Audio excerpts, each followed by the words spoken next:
Okay, when somebody says rat, what comes to mind?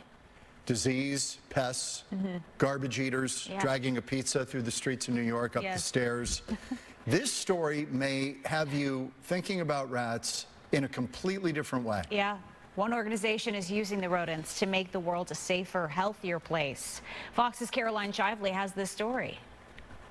If you had 3 feet of whiskers, fur, and tail crawl up your arm, you'd be terrified. But these African giant pouched rats are actually highly trained lifesavers. We call them hero rats. The organization, Apopo, is training the giant rats to sniff out TNT and deadly landmines left in old war zones.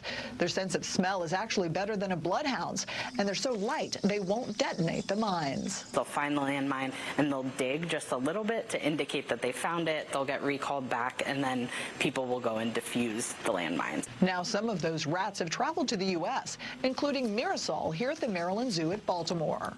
As part of their training, the animal keepers take scent balls like this one, it smells like cinnamon, and they bury it in the mulch and let the rats do their thing. They have an amazing sense of smell, much better than ours, and with that comes kind of sort of superpowers. That superpower isn't just limited to TNT. The rats are also sniffing out tuberculosis. They can check 100 samples in as little as 20 minutes.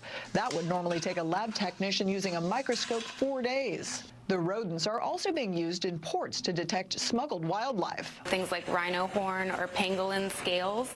Now the rats have a new mission, finding survivors in earthquakes. The rats are much smaller than dogs, and so they can actually go into the rubble and find potential victims. The rats are being trained to wear cameras on their backs, then crawl deep into the rubble where no human could go to save even more lives.